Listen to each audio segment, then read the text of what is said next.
God morgen alle sammen, og velkommen til debatt. Vi switcher straks nå over til engelsk, for det kan være vanskelig for dansker å forstå oss fjellapper av og til. So let's take it in English here today, so everyone can join in. And please enter the stage, and I will introduce all of you. My name is David Sviland. I'm the event guy here at the library. Yeah, just take the stage here. Thank you. Ragnar, Jakob, and Liv Marit. You're going to discuss the salmon industry in a broad sense today. We will go on for a good at least 45 minutes. And if we have the time, we're not open for questions at the end as well. I'll start here with the guest from Denmark, Jakob Clausen. Yes. Welcome to Norway. Thank you. What are you doing for a living? I'm a fishmonger in Denmark. I own the oldest fish shop in Denmark. Goes back to 1888, so I'm the fifth generation in our family It's Clausen, so it's called it's P. Clausen's Fiskehandel, is it called? Yeah, named after my grandfather. Okay. Yeah. Yes, so it's gone through generation from father to father. I have my son here today. He's not ready yet, but maybe one day he will. He will feel the pressure. Yeah, already now. Yes. Yes. So yeah, you sell fish in Aarhus. In Aarhus, yes. And I understood that salmon was the biggest income you had. Yes. And then farmed salmon, but then you decided to remove it. Yeah. Shortly, why? I think there are many interesting things to talk about why to remove. But the short version is that I think it's important that we as fishmongers and specialists takes a stand on what we want to sell to our customers and what we see for the future of our business. And I think it's very important to sell wild fish because it's the only food resource we have left today that hasn't been touched by human hands. It hasn't been industrialized in some way. So the wild-caught fish is still a protein that we can get from the nature, which hasn't been polluted in some way. Okay. We'll go more into all these things. But how has it affected your business to this very profitable? It became a big story in Denmark. Firstly, because it is the most sold fish in Denmark is salmon, and we took out not only salmon but all farmed fish. But salmon is the biggest part of the product that we sell farmed. At the beginning, the story was that it was a big thing to throw out such big amount of your income. But then I was also thrown out of the organization of Danish fishmongers in Denmark. I said in the is it called bestyrelse? Yeah, in Danish fishmongers, and they threw me out due to the things that I told the press. And that became a really big story in Denmark. So many people came to help our business because, of course, when you throw out 15% of your income on one product, you need to have the customers to back you up and come buy some other fish. So this year has been a good year. It's been a tough year because we need to teach our customers to eat other fish than salmon, but we have also had an enormous amount of people coming to the shop and helping and backing up. You lost some customers? Yeah, we lost some, and we got some new customers as well. So the economy is in balance? Yeah, status quo. Yeah. Okay. But your colleagues didn't like this? No, not at all. Yeah, why? These are other fishmongers in Denmark. don't want you in their club anymore? The I don't know if it's the same in English, but our main what is it called? The chef of the organization, chief of organization, said that I was sawing off the branch that we were sitting on, because salmon was the only thing that we could make money off in their view. So that was why they threw me out, because I was hurting all the medlemmer. Bread as well. Yeah, of course, yeah. Okay. We'll go more into this. I have to introduce the rest of the group here. Hi, Liv Marit Aarseth here, out on the end. You are a public relations manager for Grieg Seafood, which right now is a really big internationally company doing salmon farming in Canada, Finnmark and Rogaland. But that won't last long. You just sold the whole of Canada and Finnmark, and you are going all in on Rogaland from next year. Is that right? Yes, we are about to become the smallest aquaculture company on the stock exchange market. Okay.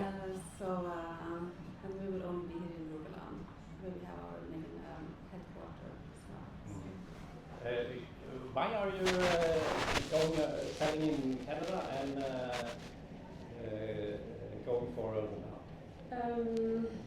It's of course a variety of reasons, but it hasn't been very profitable for us to be in Canada. So you also are thinking about money, and what's the smartest things? Well, the alternative would probably be to go bankrupt, so it's smartest to sell. Okay, yeah. Well, Canada, that's another thing. We are not going so much into that way. But how do you feel when you hear this Danish fishmonger that he doesn't want your product in his store? Well, I think we produce a very good product, healthy, but I agree with him. It's important that people eat fish, and to pinpoint that there are varieties of fish species that you could eat. That's a good thing. I don't agree with him that farmed salmon is something. There's something wrong with it. So I suppose we'll get into it. Probably, yeah. We'll discuss that more. Absolutely. I read on your home page that just only in Rogaland you produce 350,000 meals of salmon every day. We produce enough meals for the whole of Rogaland to eat, to have for dinner all through the year. So if the war, everything goes really bad and we don't get any food in, you can supply whole Rogaland with salmon? Yes, for quite some time. Cool. Yeah, thank you. By your side here we have Ragnar Tveterås, professor here at the University of Stavanger in industrial economy. But you are involved in several research projects for the salmon industry. What kind of research are you doing? Can you give us a short introduction on your work on this field? Yeah, you asked him what he does for a living, and then I thought my grandfather he would have. Oh, sorry, there is lacking sound. Should I switch on? Yeah, probably. Dead. Sorry about that.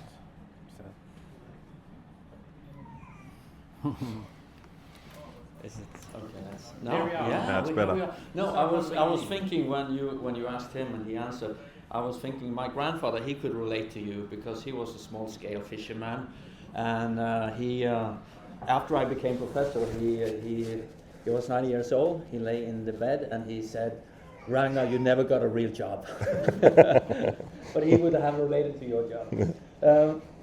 So I work on a number of projects. primarily funded by the Norwegian Research Council. And it's the whole range. It's research projects that do work on the sustainability of salmon farming in a broad sense, economically, socially, and environmentally. Work together with a lot of disciplines, biologists, veterinarians, etc., etc. I also work on more innovation-related projects. So one big project, which is called a green platform, which is a big sort of transition program in Norway. Grieg Seafood is also a partner, where they have been doing a lot of work on IT, digital surveillance of the oceans and what's happening in the oceans. So I'm basically all over, so to speak. Kind of looking at both the challenges and the possibilities for this industry. Is the future bright for them, you think? I just sat in a meeting. I came from a meeting now with 10 fish farmers and governments, and it's very challenging in many ways, because what we are looking at now is the need for large-scale investment projects in Norway in the order of 100 billion NOK. And in Stavanger, we are used to investing a lot in the oil industry. We can relate to an investment project in of 100 billion NOK in Stavanger, but it's actually easier to do those projects than doing in salmon aquaculture, because you depend on so many different players. And it's not a project that is about expanding production a lot. It's a project that is about reducing the environmental footprints of the industry. So it's very challenging. Okay. We'll also get more into these things. And on the screen here, we can see Jakob. Hi, hello. Can you hear us? And can we hear you? Yes, I can. I can hear you. Good morning. How are you? I'm good, thank you. From Stavanger. Great to have you here. You are a senior researcher at the Norges Institute for Naturforskning, NINA. And you are an expert on evolutionary biology and genetics. And you've been doing quite a lot of research on the white salmon in the Norwegian rivers. Is that right? Yeah, that's right. Yeah. So to start with today, we'll give you some time here to answer my question here. What problems are the farmed salmon causing for the white salmon here in Norway? So the backdrop here is that nature in general and salmon in particular is in a bad state. So most of you probably know that the wild salmon is born in the rivers, and then it swims out to sea, and it eats and it gets big before it returns to the rivers to spawn. And in the early 80s, we used to get about 1 million these salmon back to our rivers in Norway. So this year's numbers we don't have yet, but last year in 2024 we got only a little over 300,000 salmon. So this is only 1/3 of what we used to get back in the early 80s. So needless to say, this situation for the wild salmon in Norway is not at all good. And the reasons for this situation is complex. But one of the big issues is negative influence from farmed salmon. And to put numbers a bit in perspective here, the production of farmed salmon in Norway has stabilized at a little over 1.5 million tons. And this amounts to approximately 340 million slaughtered salmon each year. So this is about 1,000 times more farmed salmon than wild salmon in Norway. And this scale of production of farmed salmon, of course, creates a large environmental footprint. At the Norwegian Scientific Advisory Committee for Atlantic salmon, we evaluate three threats so we evaluate all threats on human-made threats on wild Atlantic salmon, and 3 of those threats are from aquaculture, and that's salmon lice, escaped farmed salmon, and infections from aquaculture. So salmon lice,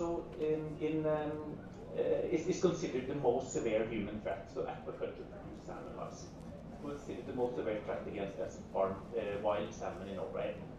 So salmon lice is a natural parasite that has lived together with wild salmon for a long time. The problem is that all the salmon aquaculture represents an enormous increase in available host for the salmon lice. So when you get hundreds of millions of hosts spread along the Norwegian coast, this is excellent for the salmon lice. It can multiply and get a lot of offsprings, and we get large amount of salmon lice that spreads in the coastal water. And when the wild salmon have to swim through these areas, it gets infected by the salmon lice also. And the salmon lice eats the skin of the wild salmon and farm salmon, and can create open wounds. And if there is a lot of salmon lice on them, basically the wild salmon will die. Escaped farm salmon is also considered one of the major threats. It ranks second in our evaluation together with climate change. The number of escaped farm salmon has declined since the early 2000s, but it's still escape events. And when the farm salmon escape, some of these salmon will find their way up into the rivers and get offspring with wild salmon.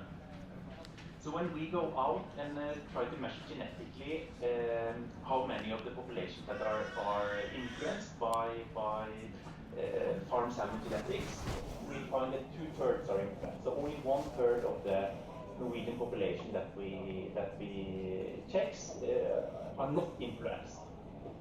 And equally many, so 1/3 of them are strongly genetically influenced, meaning that more than 10% of the genetic material in these rivers are inherited from escaped farm salmon. And this genetic influence, it alters the growth and the age when the farm salmon mature, so how many years they are at sea, so that the wild salmon becomes less adapted to its environment. But the real worry is that it will also become less genetically robust to meet future challenges. So, for example, facing climate change, the wild salmon has to genetically adapt to these changes, and with a lot of farm genetics in its genes, we worry that it will be less robust to these things. And the last thing that we evaluate is infectious diseases, so bacteria and viruses that are spread from aquaculture to wild salmon, and here we have much less knowledge.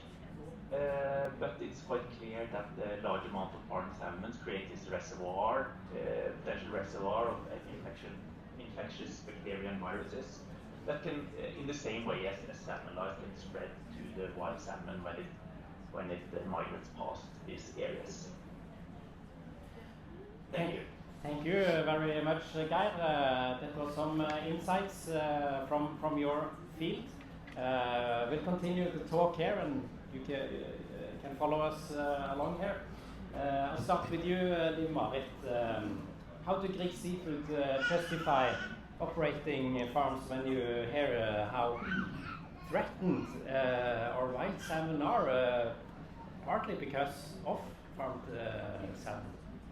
Yeah, this is the reason why we explore new technologies, new ways of farming. And I told you that we have problems making money in Canada. And one of the main reasons why that is because we started to use post-smolt here in Rogaland. Which means that we keep our salmon for a longer time in closed cages or on land, so that we don't have so that the salmon just stays for some months in open cages in the sea, and because of that we won't have to de-lice it, it won't get infected. Like if we keep it for the old circle, we had very good progress with this, but Rogaland has been the test area, and we have tried. We wanted to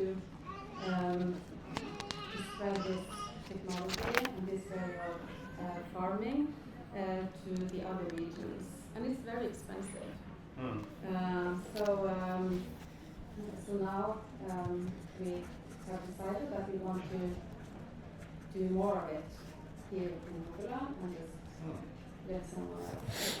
Even though it costs you a lot of money, but this is the wild salmon is also important to you. Of course, wild salmon is important to us. Nature is important to us. Our goal is to keep farming for generations to come, and then we have to take care of both the ocean, the seabed, and the wild fish species. Yeah.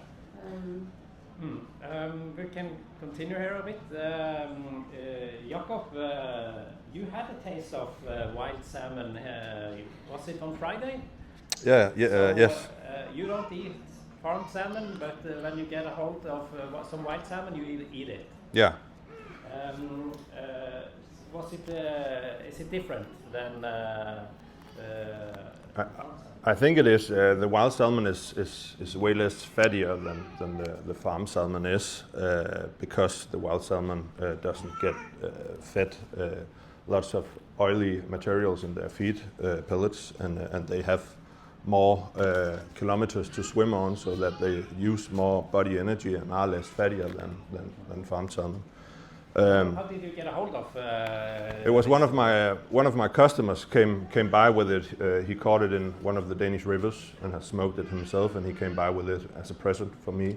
So you can fish wild salmon in Danish you can fish, if you are very lucky, you can fish wild salmon in Denmark. Okay. We have a bit of the same problem in Denmark with farm fish, but in Denmark we farm trout instead of salmon. But most of the problems in Denmark about the wild salmon is actually because many of the rivers in Denmark we have changed, and we have put up dams, we have put up new ways of the river to run, because we like it to go this way instead of this way. And that's the fun fact about salmon and fish in general, is every time we as a human go in and construct a new way of the nature to find its way, we destroy some of the ecosystems of the fish. So in Denmark, one of the biggest problems is we have Skjern Å, for instance. For a few years back, we put a big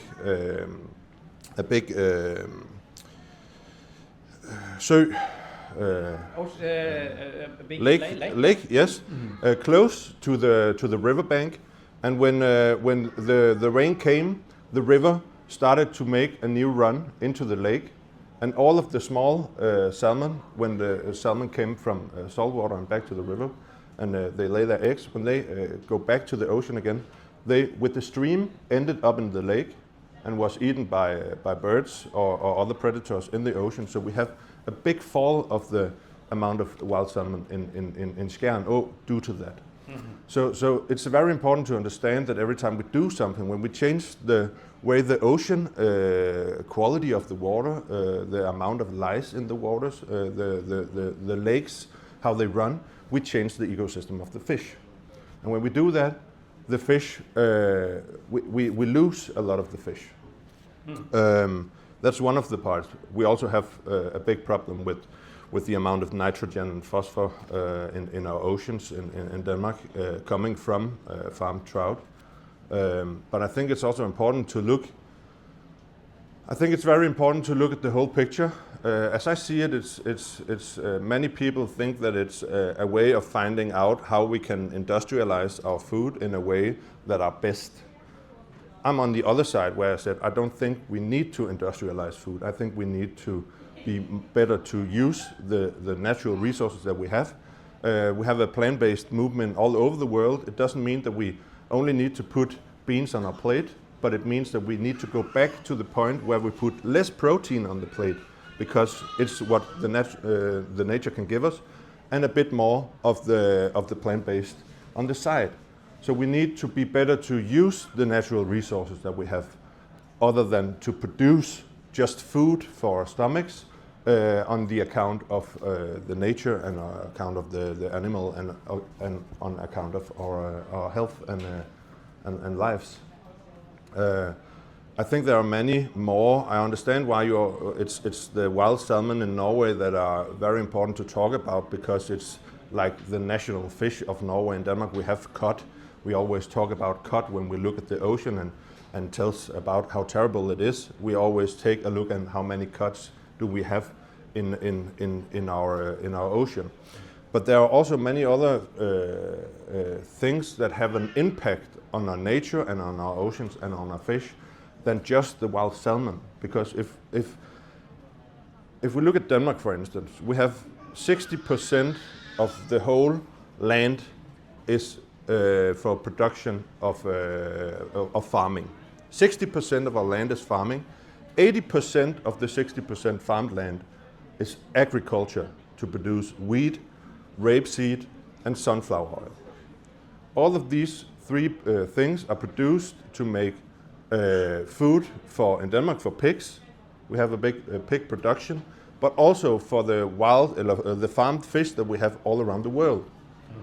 When we produce wheat, sunflower, and rapeseed oils, we have a big problem with pesticides and chemicals that are used on the agriculture ground, which go down to the ground, goes out to the ocean, and makes this nitrogen problem we have where the ocean dies. So we have this problem also, and the farming industry needs to take responsibility for this as well, because they produce the feed for their pellets. We have the problem with the agriculture. We also have the problem with the chemicals for the agriculture being produced. In Denmark, we have a place called Cheminova. It's out to the ocean, and for many years, the ocean around Cheminova has been forbidden to fish and swim in because it's so polluted due to the production of chemicals, pesticides being produced for our farmlands. So we have Cheminova, which is a problem for our ocean because they pollute with the nitrogen, phosphor, and chemicals and pesticides. We have the agriculture ground, which pollutes our ocean using nitrogen and phosphor, which goes out and make nitrogen and phosphor in our oceans. And then we also have a huge problem with all of these being produced. All the energy is used to produce these pellets. And then we have the second problem, which is the fish that we use, where we also put a lot of energy in fishing all of these smaller fish that we don't want to eat. Sprat, sand eel, blue whitling. We call them industrial fish, and we don't want to eat them because we have never wanted to, and then we just call it that so that we can use it in the feed for farmed fish and animals. But we have a huge overfishing problem with these species because we are fishing more than we produce in the end of the fish. We fish more sprat, sand eel, and all these smaller pelagic fish to produce trout and salmon. But we also have the problem now that we have started we want to eat from the food chain. We want to eat cod and we want to eat pollock and all that such that we are told to go down the food chain. But we have started to take out the first resources for food chain when we fish blue whitling, we fish sprat and all these smaller fish. We feed the fish for the fish that we are actually going to eat at the end. Yeah. So this is also a problem. Yeah, I think you're really drawing. Yeah, I'm sorry, but it's just to as I see it, it's not just they need to take more responsibility of the whole system and how we grow and how we produce soy and all of the other things. I just want to say. I respect your stand, and I was a bit curious about you before this. And what I find is that you have a coherent and comprehensive view of this, to be honest. And then there are some issues to discuss. And while he ate the wild salmon yesterday, after we beat Fredrikstad, I celebrated with eating excellent sashimi from farm salmon, together with a glass of Riesling, that is also enjoyable, I would say. And of course, wild salmon is just for a select few people. It's very few who can eat it. But when I'm hearing your stand here, then we are really back to the big issues here. the 8+ billion people. What are we going to eat? We have agricultural value chains that emits more than 1/3 of the climate gases in the world. Are we going to eat only plants, or to a large extent only plants and wild-caught food, or are we also going to eat different types of meat? If we look at the meat range, the alternatives there, then of course you have talked about Danish pork. If we look at climate gas emissions from salmon farming, it's 50% of what you have in pork. It's 20% of what you have in beef. So if you're concerned about climate emissions per 100 grams of meat you eat, then you would prefer salmon. But that is only one aspect of it. Then you have all the animal welfare aspects and other environmental footprints. You are an economist. You're used to looking at like is it worth? What has different values? Do you think it's worth risking the existence of wild salmon for this industry? I don't think we are risking the existence of wild salmon. Wild salmon is, I would argue that wild salmon is not going to die out because of farm salmon. It's going to die out if it does. It would be all the factors, all what's happening in the ocean now. If you look, for example, at the development of wild salmon in Scotland, at the two different coasts there is one coast with no farm salmon, and there is one with farm salmon. The trend is very, very similar. I'm not saying that this exonerates farm salmon. There are some real issues that farm salmon has to deal with when it comes to wild salmon. So and there you agree with Geir? I agree. We have a very complicated debate in Norway now about the knowledge base here. The impacts of farmed salmon on wild salmon. We have good reason to be worried. And we need to invest in systems that expose less of the salmon, farm salmon, to lice. So that is one of the most. So the meeting I was in earlier today was about investing billions to reduce the exposure to sea lice. We need to do that, but it's not about quitting salmon farming altogether. It's far from that. Would you like to just quit the whole farming world? I think, for me, it's not a human right to eat salmon. It's very important for me to tell people it's not about starting to stop eating farm salmon and eating wild salmon, because then we eat up all of the wild resources that are left out there. It's important that we teach our customers as a fishmonger to eat other fish than salmon in general. I know when you try to connect the pork industry with the fish industry, how much of a climate impact it has, it's way less than producing pigs.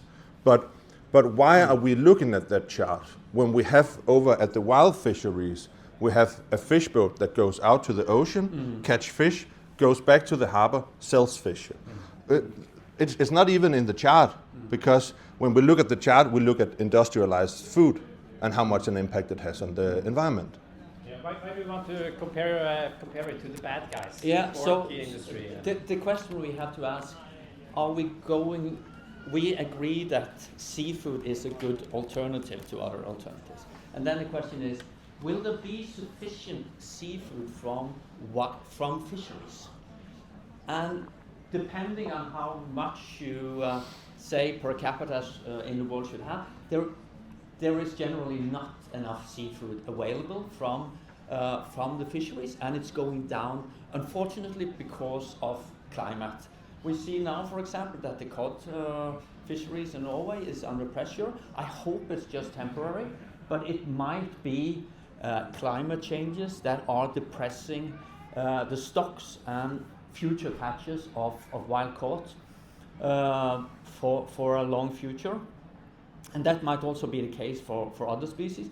Then we need to reduce the fisheries of all these species. I think that's what we're going to see. We are going to see a very significant reduction in fisheries because it's not sustainable because of the stocks. So then I think then we are back to the argument, should we become more vegetarian? Should we become more plant eaters? Yeah. And that's another discussion we can have as a society. Yeah, Liv-Marit, you want us to eat as much salmon as possible, or? No. I want you to eat as healthy as possible and as healthy for the planet as possible. And reality is that people, there are very few vegetarians.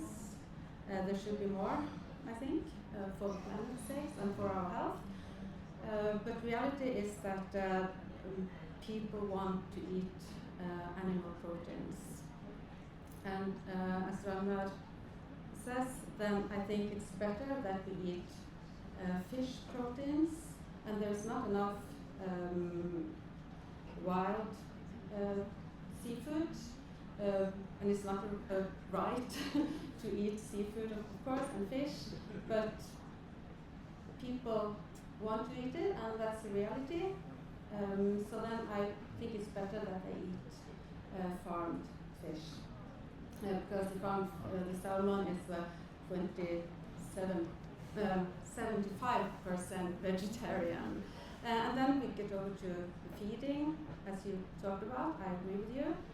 We should consider what do we feed our industrial animal proteins. What do you feed the salmon? What is it in these pellets? It's mainly vegetarian. From fields in Denmark and other places? Yes. Actually, most of it comes from Europe. And there you had a problem with how this also affects the sea with bad toxic stuff. Yeah. Is that okay for No, I think we want to do better with that too. And I can tell you about a project that we had with deforestation, because there's a lot of climate emissions from the feeding industry and from getting it from the other parts of the world. And of course, all our feeding is certified from not in rainforest, but that's not enough. Because if we take this certified feed, then someone else just use the other. So, so our how do you say? We only buy from producers that want chop new forest to sell to others.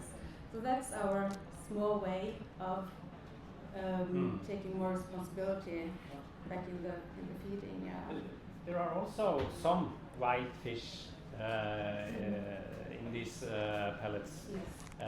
and that's caught fish somewhere in the world. Yes, what we call industrial fish, and I agree with you. We should rather eat it.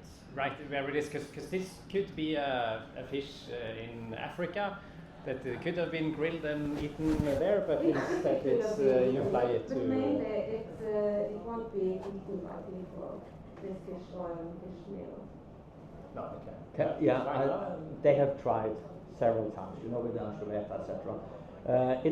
It's challenging to get people, even poor people. It's very challenging to get them to eat. Reminds me when I was young, way back, my mother tried to get me to eat fish meal from some of these. It was stuck in my mouth. But of course, that was a really poor way to serve it. But I think sushi, the nice thing is when you transform this fish, you use this as a small part of the feed ingredient into salmon, and then you get something that is excellent, really nice food experience.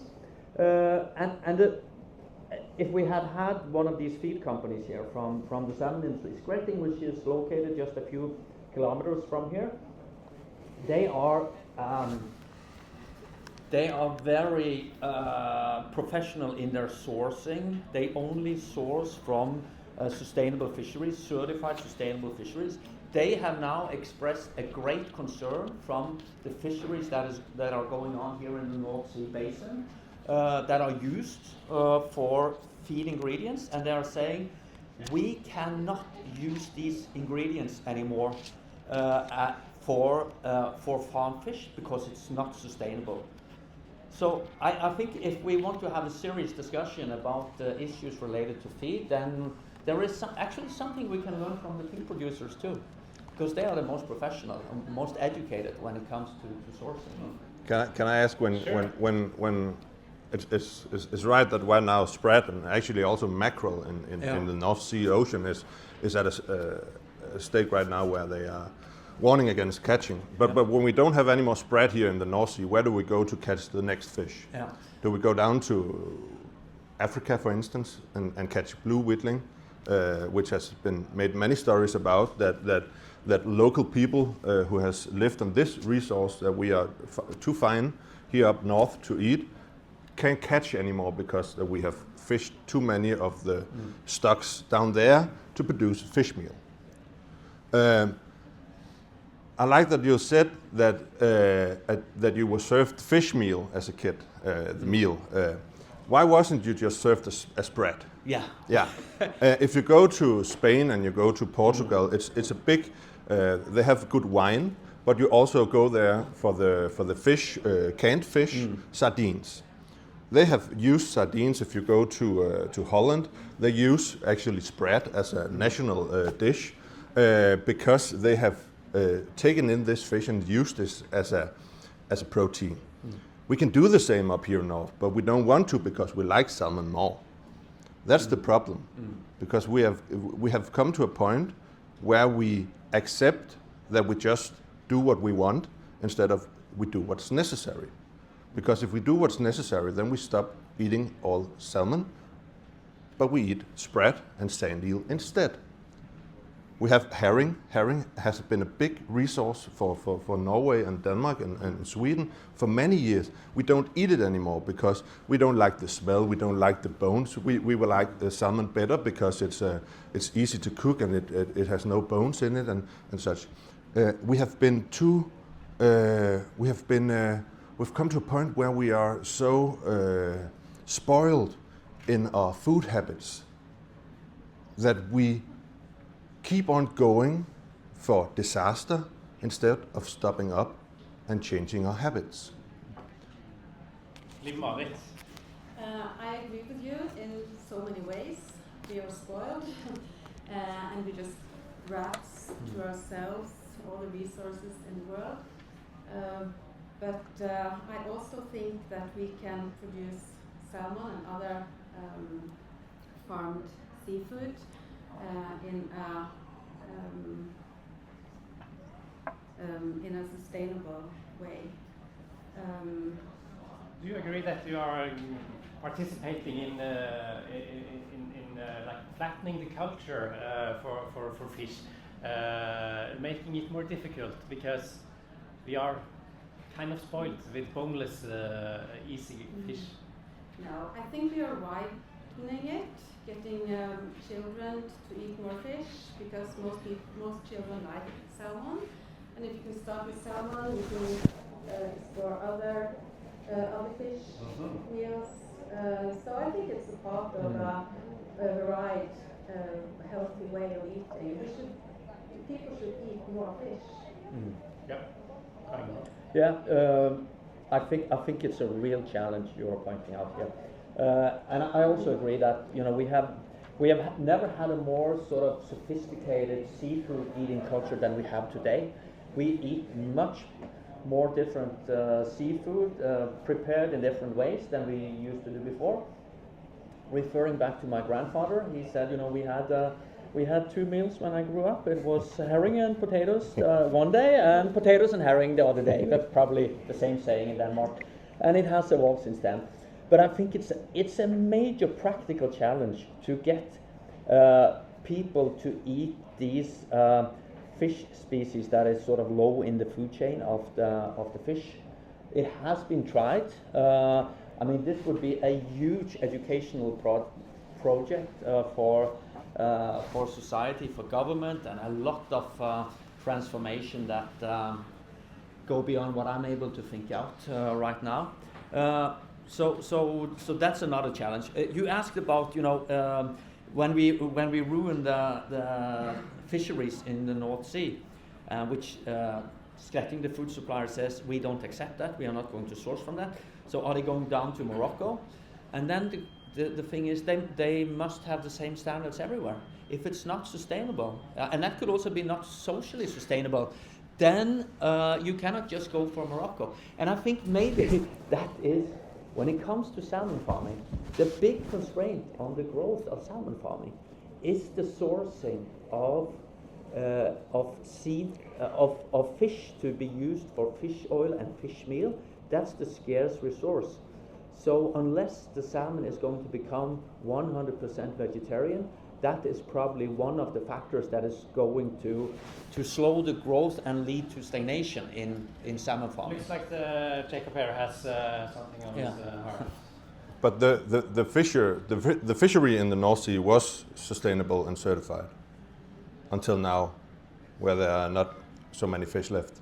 Yeah, and the story I'm being told is that there are several countries that operate here. Yeah. They are not able Different laws. They are not able to regulate the stocks together. But how can we call it sustainable when we I'm don't not know saying- if it's I sustainable don't- or certified? It is not sustainable. No. It is. I mean, the fisheries in the North Sea right now of some species, they are not sustainable.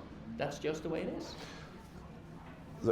The second part, where we need to make the salmon more vegetarian, just create another problem, because if we take away the fish, the wild fish resources from the feeding, we have bigger problem at our agriculture with pesticides, and we have chemicals in our ground and in our ocean. So when we take out one problem, we create another.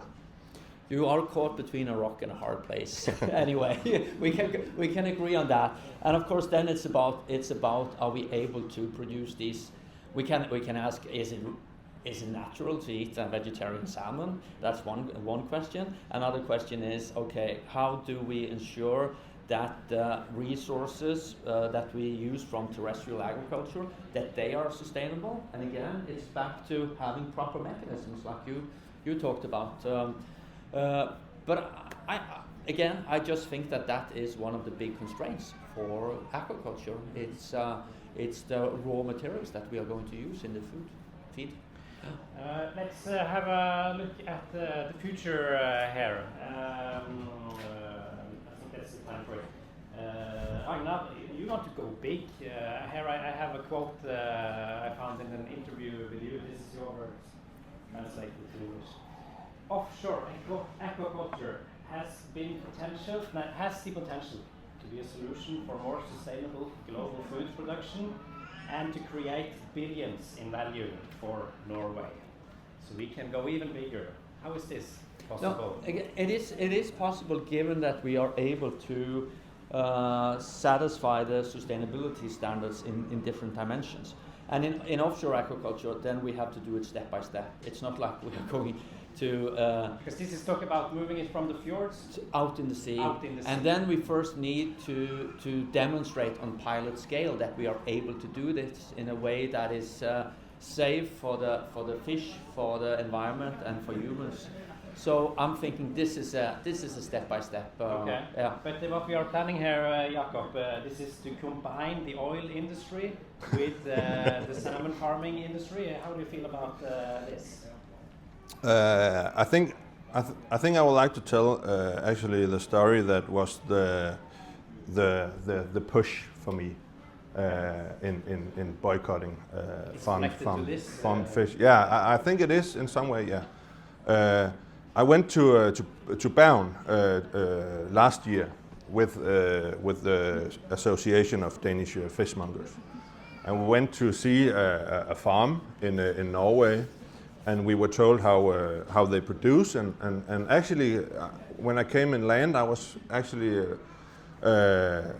I was glad I saw the potential in farm salmon. I have always been a little biased with it because I think it's important that we just eat wild resources.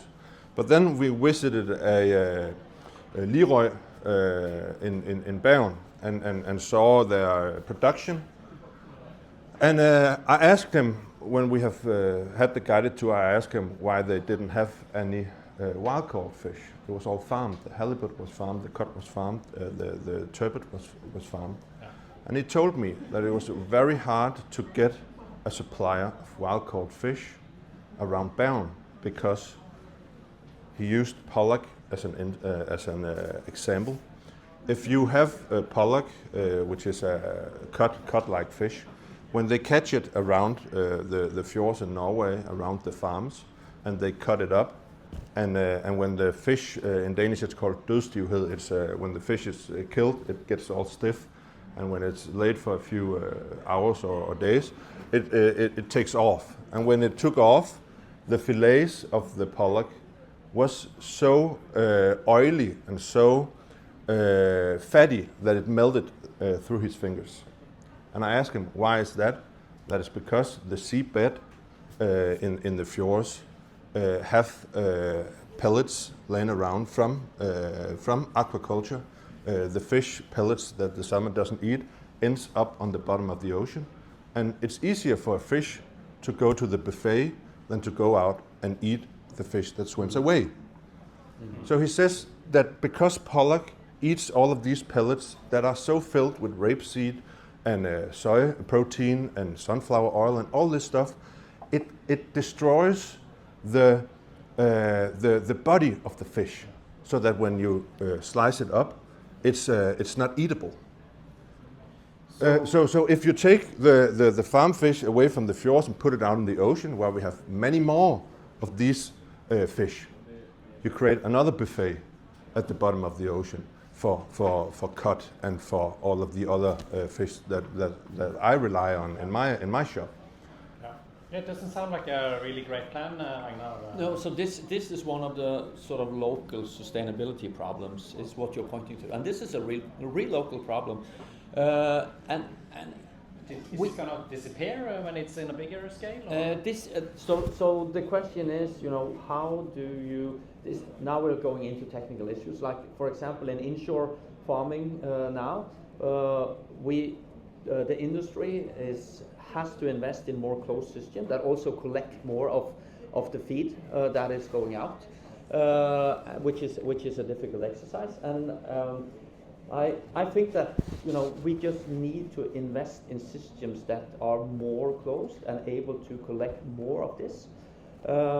And then it's also very important to have comprehensive systems that monitor. So one of those reports that I read with most interest is the Marine Research Institute's risk assessment report, which is very broad, also including this problem. And yeah, we have to recognize there's a lot of local sustainability challenges. Yeah. There is also global sustainability. Yeah. And then we have to sort of wait. Okay, what do we want to eat? And what are the alternatives? And then again, I ask if we're caught between a rock and a hard place, really. Liv-Marit, what's your comment there? Yeah, it's very important what you said. Some years ago, we had this. We had a big discussion about this in Norge about safety, because but the fish farmers they have to focus really hard on monitoring how much feeding we give, stop. We have a feeding center ourselves here on neighbor island, where we feed all our fish with dedicated fish feeders and then monitor. So when the fish stop eating, we stop feeding, because of course feeding is also very expensive. We don't want to spoil it. So under your on the bottom, there's not so much pellets.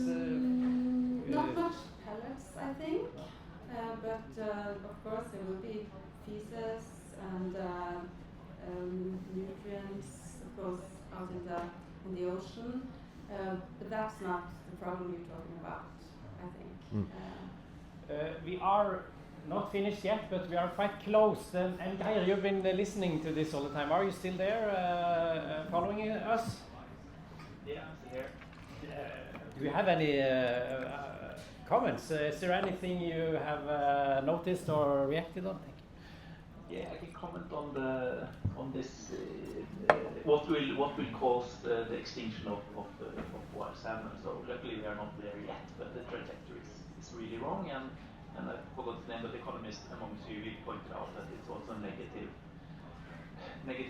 trends elsewhere. So in areas without salmon farming, for example, this big river in the northern Norway, Tana is really in a very, very poor state. But you have the areas in Norway where salmon farming is probably the biggest issue, like in Hardanger and the Vosso river is probably a lot affected. So it doesn't help much for the salmon that there is also a lot of other problems, right? So what tips it over the balance where it starts to go really wrong is you can always argue amongst that, but if it's several factors, all of them are contributing to for their life salmon. Yeah. I think we can open up for a question or two from the audience, if there are. Yeah, I see a hand here. You will have a microphone. Just give us the question and your name, and we'll be happy to answer it. Hello, my name is Berg, and I'm a fisherman and a blue mussel farmer in the side of fjord system.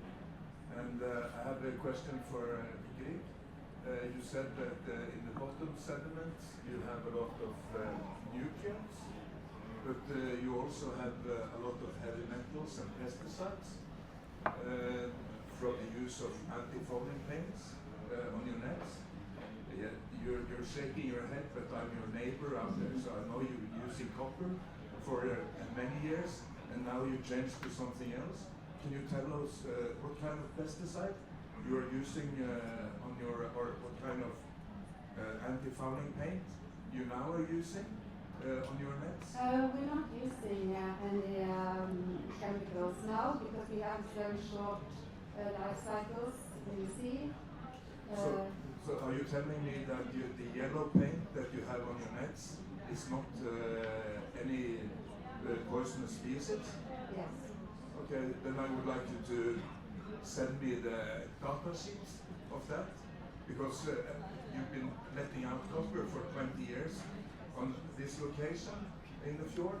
So I would think that since you probably let out more than 3,000 kilos of copper every production cycle for many years, it's kind of strange that you say that you only have nutrients in the bottom, because when you let out more than 3,000 kilos every production cycle, the heavy metals are either in the sediments or you have spread them in the water column, and the state of the fjords, you killed down most of the wild population. I think we should let her answer now. We got the point. Thank you. You can find, we monitor the seabed and the areas around. I'm sure you know it. And you can find all the reports on the Directorate of Fisheries home site. But I can also send it to you if it's difficult to find it. So everything is in the open, and only, yeah. Was there another question? We have to take this. I can send everything to you. Yes, but I asked you earlier and you refused to send it, so. I think I send, if you have asked me, I send you everything that's in the open. I think you have to take this Ryfylke beef outside here. Yeah. Well, time is running, but two more questions. You can take it. Hello, I'm Anders, just an aspiring hobby fisherman. I was wondering, so Grieg, you said you are pulling out of Canada and Denmark. The main reason why you are pulling out of Canada, can I ask if that's why the reason is that they are closing down concessions and banning open net farming in Canada and British Columbia, or is it other reasons? It's other reasons. We have the main reason. The main reason is that we were not able to make it profitable. With it costs a lot to develop new technology. And in Newfoundland, they're not banning open nets in Newfoundland. So there we have invested a lot of money in using the same technology as we do in Norge, and same in British Columbia. We have, we're not closing yet, but of course there's some insecurity. But our plan was to shift the production back to the legislation. Yeah. And there's another question here. Ja, Arnfinn Nilsen fra Norges Miljøvernforbund. First of all, I will thank Jakob for taking the trip there. It's you have been really noticed in Norway. You have a lot of followers there that follow your stand and case. We are the oldest environmental organization in Norway, and it's the first organization in Norway that addressed many problems with fish farming. And my question goes to the professor, because it seems like you are a better spokesperson for the fish farming industry than the fish farm information representative. And that's a big problem, because you represent academia, and the fish farming industry has almost unlimited resources. And how can you gain trust when it's so obvious that there's a lot of conflicts of interest regarding corporate capture when academia are so dependent on funding? Thank you. Yeah, no, you're totally right. There is a lot of funding to academia related to salmon farming, and we can ask ourselves questions about that. How that skews our research, the kind of questions we ask and the research we do. We have to just ask ourselves every day and look in the mirror and ask ourselves the question. And I have actually, you come from an environmental organization. I work closely. I've been at the Norwegian Parliament together with Norges Laksegate on occasions to try to argue for, together with them, for creating a framework for innovations that reduce the environmental effects of salmon farming. And we work together with Bellona as partners in projects to try to mitigate these environmental externalities. They don't give you money, Bellona, do they? Or the thing about Bellona is that they are a very knowledgeable environmental organization. Yeah, but they're not giving you money. We collaborate with them in projects because they have a lot of insights on sustainability issues. Can I? I'm really. I know the time. Can I have the last question? Sentence to the one who came from Denmark. Thank you. It's for Grieg. It's when we have talked right now, I hear a lot of words like it's expensive, profit, what we gain, and we have the same issue with the pig industry in Denmark because we want to export such a big amount. Do you think salmon was popular if it was more expensive than wild salmon? Because farm salmon today is cheaper than wild salmon and many other wild fish because we produce in the way that we do so that the companies can gain a profit. Do you think it will be as popular as it was more expensive than wild-caught fish? That's a very difficult question. It depends on the market. Some markets want expensive food. Some markets want to buy the cheapest food. But I just add that when we talk about expensive and cost, the technology costs, but we want to do better and it costs to be more sustainable. So that's why I talk about costly and. We are over time, and the Sorry, Danish yeah, day is sorry. Guy is taking my job here at the end. Thank you for coming. Yeah, it's been a Thank pleasure. you, Ragnar and Liv-Marit, for taking the you. trip from Thank you for Karmøy. Thank you. You have a library, Thank you. and give them a hand, and thank you for coming. Thank you. I have an act for you too, Geir. Next time you are here, stop by our library. Thank you for participating from Thank you. It was good. Good debate. Yeah. Thank you very much. It was a good debate. The truth is, I think we agree on very much. It's really it has in Denmark, when I have debated this with the farming industry, they are very closed and they are no, we don't want to talk about it. But I really had the feeling that you're actually very open about also the problems of the industry. You know what problems there is. That kommer bag på mig. Yeah. If we don't acknowledge our problems, how can we be better? Yeah. And I think we all want our human race to go on, but not on the expense of the planet, because that's the real issue for us. It's been a pleasure. Yeah, it was nice. Thank you. Thank Have you. a safe trip back. Yeah, thank you. It was. I hope it was not as. Worried about this discussion, so I'm glad it was very calm. Yeah, of course. Yeah. There's no. No, I didn't. But I understood who he was because he's had he'd been to court with someone else in the company. Okay.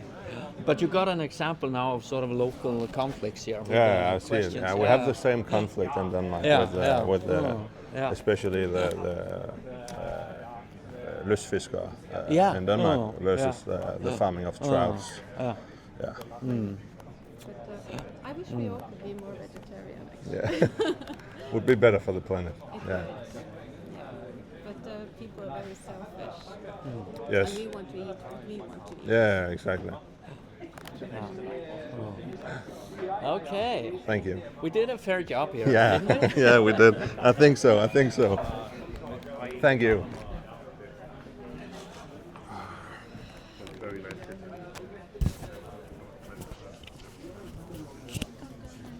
Var det fint? Jeg hørte det. Ja.